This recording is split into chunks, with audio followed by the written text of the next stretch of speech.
Welcome to Your Daily Writing Habit, episode number 370. If you're writing a book or thinking about it, or maybe you've started writing your book but you're having some trouble finishing it, or perhaps you're at the stage where you need help reaching more readers to let them know about your book, you are in the right place. Good morning. Happy Writer Wednesday. I'm your host, Christine Whitmarsh, also known as Christine Inc., I-N-K, if you're looking for me on social media. Every day, I'm sharing with you the writing habits I've learned over my 18 years as a ghostwriter, book coach, and author. I have found that three things in particular have a huge impact on your success as an author, and they have the ability to turn a quote-unquote non-author into a published author. Those three things are writing fundamentals, productivity, and mindset habits. Here's today's quote. Always get to the dialogue as soon as possible.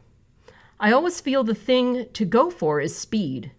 Nothing puts the reader off more than a big slab of prose at the start. P.J. Wodehouse. And as many of you probably have figured out by now, I have a new Writer Wednesday series we're doing each Wednesday here on Your Daily Writing Habit, where I am every Wednesday giving you some of the highlights of my process of developing and writing books.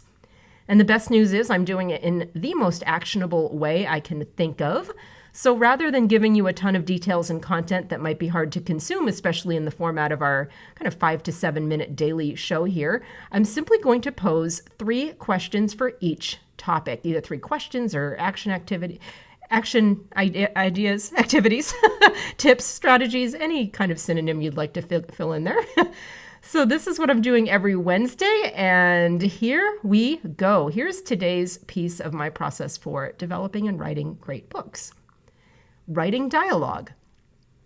And this is for fiction and nonfiction authors, by the way, since we all know by now that telling stories is the number one way to connect with your audience, no matter what type of book you happen to be writing. And of course, just like real life has dialogue, all your stories should as well. So here are 3 tips to help you write better dialogue.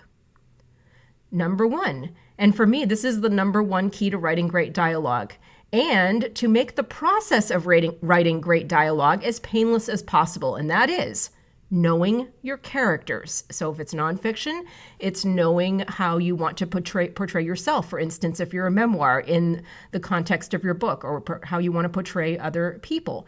Know them inside out, backwards, forwards, all the other directions. The better you know the who behind what is being said, the easier it will be to determine what should be said.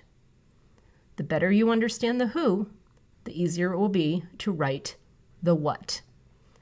Number 2, here's my number 2 tip for writing better dialogue. Eavesdrop, spy, people watch, whatever you want to call it. So once our current state of quarantine is over, grab a notebook, go out and listen to how people talk in real life and just record it word for word. Don't try to analyze it or edit it or whatever. So the first step is just write it down. Spy on people and write down what they say. Who knows what you'll hear?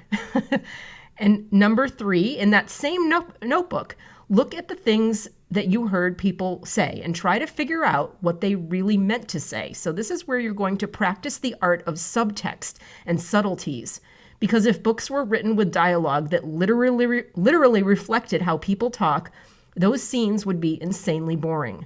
The key is subtext. Use all those author writing skills, even skills that you're working on kind of growing from scratch for you first-time authors, to figure out what people really mean. And then find a way to craft the words and the sentences to reflect that. So this is really fun because this is where we get to add some literary art to the art of conversation. So again, those 3 steps is know your characters, spy on people, write down what they really say, and then write down, try to figure out what they really meant to say, the subtext. And that's it for today's Writer Wednesday tips. Tune in next week for the next piece of my process of helping people develop and write great books. Thank you for joining me here on Your Daily Writing Habit, where I am helping you write and finish writing a great book. And be sure and drop by my Inc. Authors group on Facebook just to say hello. Let us know how you're doing. Inc. Authors on Facebook. How can we help you? Until tomorrow, happy writing.